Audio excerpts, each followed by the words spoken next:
Good morning. We want to say thanks to Alyssa Chevalier for doing our lesson last week, and we're probably going to need maybe 3 more lessons before we'll be meeting back together. So if anybody wants to volunteer to do a lesson, please let me know in plenty of time for next week.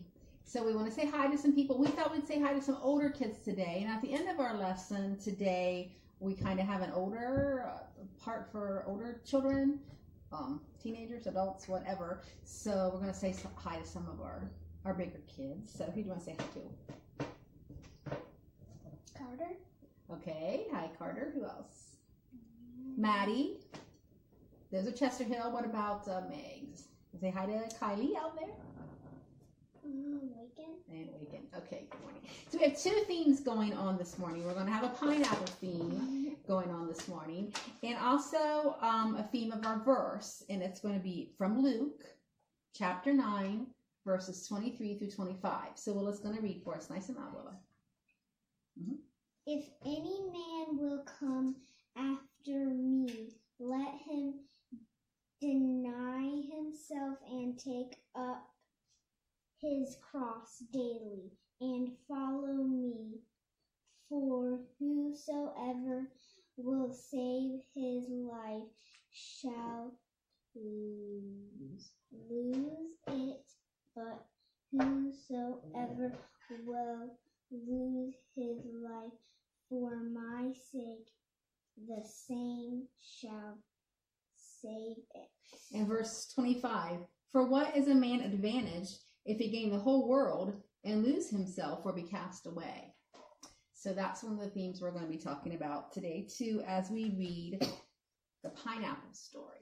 You guys can let me know on the Meg's Church of Christ Facebook whether you like having a book, having a story for our lesson. We might do it again. So we're going to read the pineapple story, and this takes place, he called it Dutch New Guinea. I think nowadays we say Papua New Guinea, and to the natives back in the jungle. So you're going to hear maybe some odd things about, like in one instance, he's paying them salt, and he's not being mean or a miser. That would be something that was valuable. These are native people who did not know about Jesus. They didn't have a Bible, and also they didn't have our modern ways. They lived like in grass huts and things like that. So keep that in mind as I read the story. And I thought you might want to pause right here and put us on pause and run to the kitchen. If you have a pineapple in your house or a can of pineapple rings or pineapple chunks, you might enjoy having some pineapple as we read the pineapple story. So through this lesson, where I normally would have stopped and talked to you guys, I'll stop and talk to Willa, and you guys talk among yourselves in your house and with your parents. And when Willa and I read Luke 9, 23 through 25 this morning, she said, what is it all about? What does it all mean? If you gain your life, you lose it. If you lose your life, you'll gain it. So you might want to talk about that with Mom and Dad after we turn off the video. It's a really important lesson there. So the pineapple story. This takes place probably about 50 years ago. My family and I work with these people way back in the bush. One day I decided that I was going to bring in some pineapples. The people had heard of pineapples and they had tasted them, but they didn't have any source to get them. So I got them from another mission station. I got about 100 plants. Then I got one of the local men to work for me. He planted all these pineapple shoots for me. I paid him, of course. I paid him salt or whatever he wanted for the days he worked. It seemed to take awfully long for those pineapple shoots to become big bushes and finally yield pineapples. It took about 3 years. Way back in the bush, you don't get much fresh fruit or vegetables. So finally, on that 3rd year, we could see fresh pineapples coming on, and we were just waiting for Christmas time because that's when they get ripe. When Christmas finally came, my wife and I would go for walks and see if they were ripe enough to eat. Do you ever crave something, a food, and you just can't wait to get it? Your mouth's kind of watering thinking about it. Finally, when they got ripe, we didn't get a single one of them. The natives stole every one. They stole them before they were ripe. That's the natives' way. Steal it before it's ripe or the owner gets it. Now, what would you do if you planted all those pineapples and waited 3 years for them to get ripe and somebody stole them all? What do you think you'd do?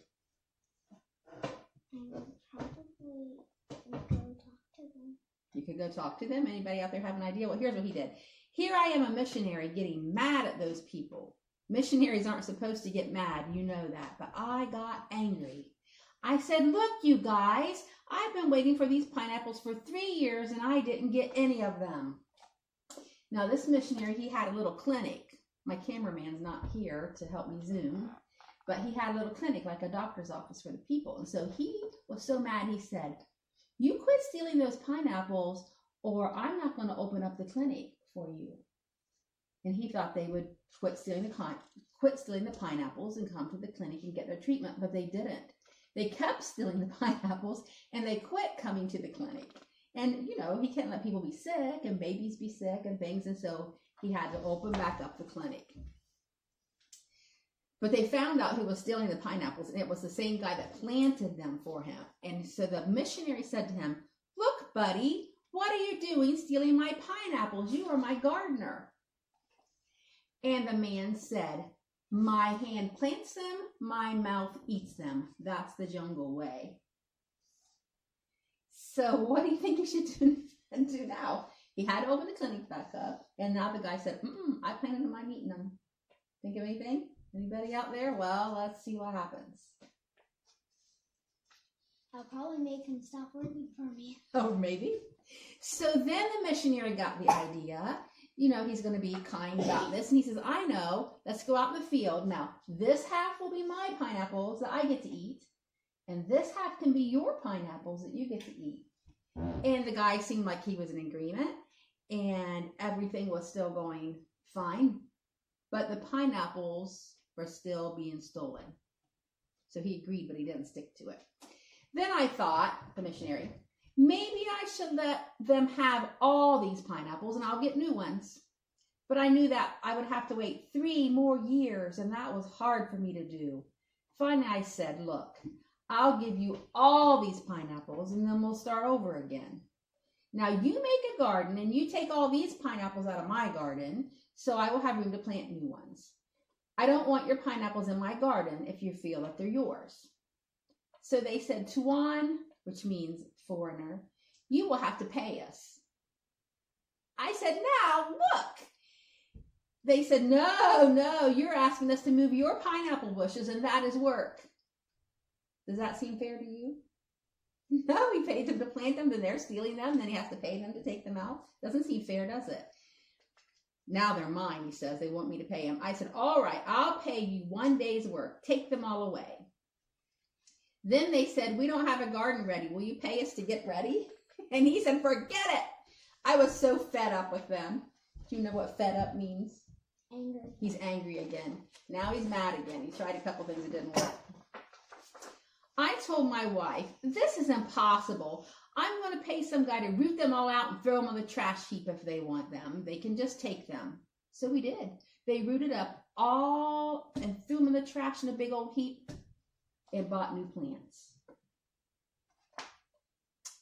I said, now look all you guys, I'm going to pay you to plant them, but I eat them, me and my family.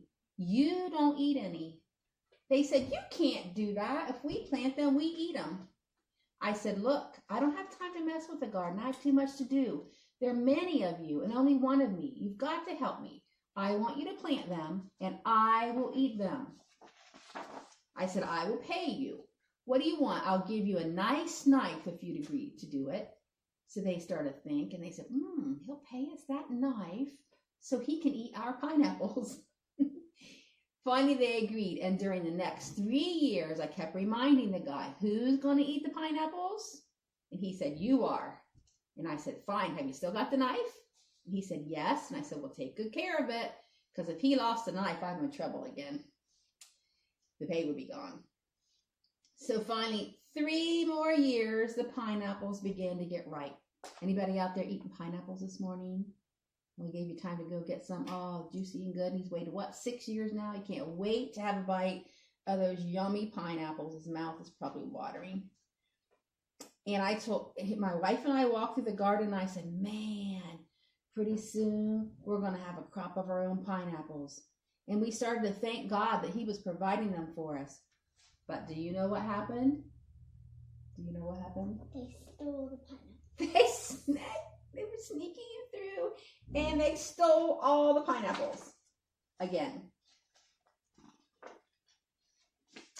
So this guy, this missionary says to himself, what am I going to do? Now, besides the clinic, he had a little store. And remember, I told you they lived back in the jungle. They didn't have not even little stores like Dollar General, much less great big stores.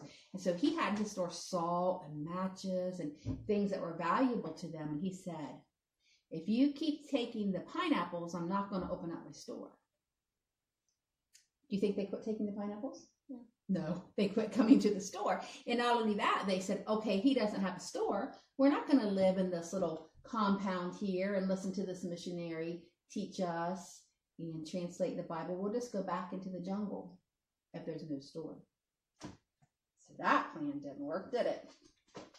There I was sitting by myself eating pineapples. No people, no ministry. I said to my wife, look, we can eat pineapples back in the States if that's all we're going to do. So I sent a runner out to the jungle and said, get them all back. We will open the store next Monday. I thought and thought, how am I going to get to eat those pineapples? There must be a way. Then he got an idea. You guys out there, what do you think he's going to try next? Got any ideas, Willa? He went and got a big dog, a German Shepherd. And they didn't have big dogs back in the jungle. They had some little scroungy dogs, but this dog they were afraid of. And he patrolled the pineapples to keep them out. But they were so scared of the dog. That dog did the trick, but most of the people didn't dare come around anymore. So now we had the same result as closing the store. People didn't come. I didn't have anybody to talk to. I couldn't get anybody to teach me the language. He's got a big problem, doesn't he, with these pineapples? So now he thought, what am I going to do? I got to get rid of the dog because he's scaring away the people. So he got rid of the dog. Now the dog was gone. The people came back and no more pineapples. And as soon as they came back, they started stealing pineapples. I thought, boy, there must be a way. What can I do? Got any ideas? I bet you have some ideas out there. Let's see what he did. Well, he came home to the States for a conference. And he went to a youth seminar. And here's what he learned from the preacher. I learned that we must give everything we own to God. The Bible says, if you give, you will have. If you keep for yourself, you will lose. Give your things to God, and God will see you have enough. This is a basic principle. Did that sound like our theme? Can you read that again for us real loud, Willa? If any man will come after me, let him deny himself and take up his cross daily and follow me. For whosoever will save his life shall lose it, but whosoever will lose his life for my sake, the same shall save it. Sounds kind of backwards, doesn't it? Talk about that with your parents. For what is a man advantaged if he gain the whole world and lose himself or be cast away? I thought, man, I don't have anything to lose. Here's the new plan he got. I will give those pineapples to God because I'm not eating the pineapples anyway. Now I know this is not a very good sacrifice. You're supposed to sacrifice something that's valuable to you. But I would give it to God and see if he could control it. And I said, man, I'm going to see what he's going to do. So I stood out in the garden one night. The people had gone home, and I didn't want them to see me there praying. And I prayed, Lord, see these pineapple bushes?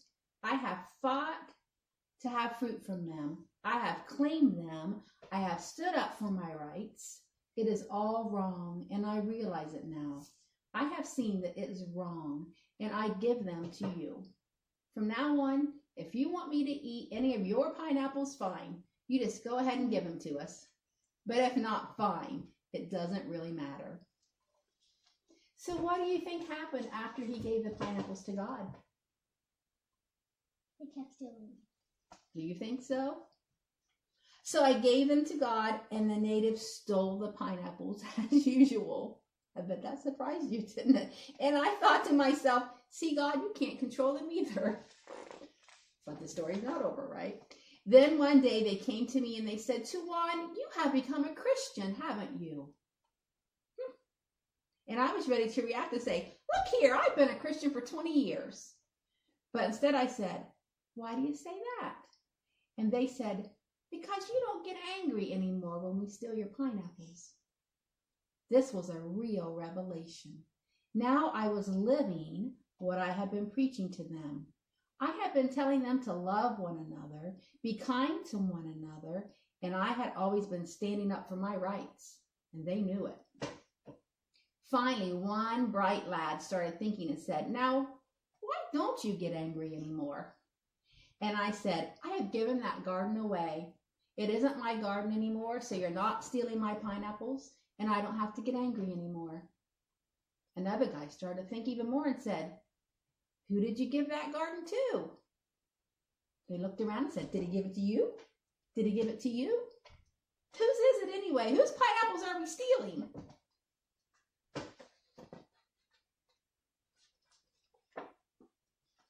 And I said, I have given the garden to God. They said, to God? Hasn't he got any pineapples where he is? I said, I don't know whether he has or not, but I have given it to God. And they went to the village and said, do you know whose pineapples we are stealing? Tuan has given them to God. So then the pineapples began to ripen, and the natives came and said, Tuan, your pineapples are ripe. And I said, they're not mine. They belong to God. And they said, but they're going to get rotten. You better pick them. And so I got some, and I let the natives take some. And when my family sat down to eat, I said, Lord, we are eating your pineapples. Thank you for giving them to us. All those years, those natives were watching me and listening to my words. They saw that the two didn't match. And when I began to change, they did too. So many natives decided to become Christians. So he tried closing the clinic, he tried closing the store, he tried giving them half and keeping them half, he tried digging them up and throwing them away, he put the big old dog in the pineapples, and none of his ways worked. But when he tried God's way, it worked. Because the people were seeing that his actions did not match his words. And our actions come from what's inside. So we don't just want to try to act better. We want to try to be better and be closer to God and do things like giving him parts of ourselves, and then our actions follow through. Will and I made up a funny little song, kind of like To Happy and You Know It. Remember it? Mm-hmm. If you're a Christian, don't you blow it, but let your actions show it. There's a light inside you, let it shine. But you know what? There's much more things that we can give to God. And the missionary gave to God besides a pineapple. One night, his little boy was really, really sick and fevered out there in the jungle. And he was afraid that his son might die. And he realized, I have never given my son to God. And so he had to say another prayer. And he said, God, I give my son to you. Whatever you want to do is fine. What do you think happened this time? This time, his son got better. The fever broke and he got well. So first he gave his pineapples to God. Then he gave his son to God. Then he would be working around trying to translate that Bible and do all that missionary stuff. And people would come to him from the jungle and they say, can you fix my hatchet? Can you fix my chair? Can you fix my harmonica? And you know what he had to give God this time? His time. He said, I wasn't getting much Bible translating done. I was getting all this handiwork done. But I gave my time to God. I wasn't getting as much Bible translation done, but more and more people were being won to Christ. They kept saying, Tuan has become a Christian. He tells us to love one another, and now he's starting to love us. See, he had to make his actions match the inside. And if they don't, then people don't believe we're Christians, do they? If you're a Christian, don't you blow it, but let your actions show it. There's a light inside you, let it shine. And it's just like he said, like we have been saying in Luke 9:23 through 25. When he kept trying to fix it and keep it and fight for it, but gave his thanks to God, everything went well. Finally, I understood God never intended me to eat those pineapples. The first year they were ripe, he wanted me to dedicate them to him, and he wanted me to give them to the natives so they could see my good works and glorify my Father who was in heaven. Man, all the trouble I could have avoided. So, that is the pineapple story, one of our themes. And the second theme is, whosoever will save his life shall lose it, but whosoever will lose his life for my sake, the same shall find it. Now we have a little idea for you younger children. Pineapple craft. And there's all kinds. Willa did this one. Willa, what are these? How do we get these brown spots on here? Tell her. Fingerprints. So she did some hashtags, slashes on her pineapple. She put her fingerprints in. Every once in a while, if you can tell, I don't know if you can tell, but there's a sparkly thing here and there. These are, what, Willa? Hands. We traced her hands and made them up there. You can go on the computer and find all kinds of pineapple crafts, and we saw them with calligraphy, with cute poems like, be a pineapple, stand tall, and wear a crown, and be sweet on the inside. And we saw them with string and yarn. We saw a little pineapple origami page marker for your book. So what we thought would be fun is all you kids make a pineapple craft and take a picture of you with your craft and send it to us for a private message on the Meg's Church of Christ Facebook page this week. And Elijah, our tech man, he's going to next week at the end of our lesson, we're going to share all the different pineapple crafts that came in. You can rolls of construction paper, just everything. Maybe you make it out of real pineapple. We don't know. Have fun with it and send us your picture. Now we might say goodbye for the younger crowd. If you're an older, we said hi to the older kids today because we had a little bit more serious lesson to go along with our book. So you older kids can keep watching, and we're going to learn about your pineapple garden. And when you have things that you need to give to God, but you keep on trying to figure out a way to keep some of it for yourself. And these little pineapples here have words on them, and it says health, plans, job, will, money, possessions, dating, activities, reputation, opinions, friends, music. It's all these kind of things that we think it is my right. They're my pineapples. I planted them. I should get to eat them. But we have to give them to God just like the missionary did. So he has a little lesson in the back of his book that says how to give your pineapple garden to God. Number 1 says, recall what makes you angry. Willa, what was making that guy angry? That they're stealing his pineapples. The natives kept stealing his pineapples and eating his pineapples. That's what made him angry. And I know you don't have a real pineapple garden, but you have some things that make you angry when you feel they're not going the way that you think they should. So can you think of some out there? You might want to jot these ideas down and turn off the phone and have some discussion afterwards. But maybe people aren't respecting your opinions. Or maybe somebody said something about you that's not true. Or maybe you're mad at God because you have a physical handicap. Or maybe you think God didn't put you in a family that shows love to one another.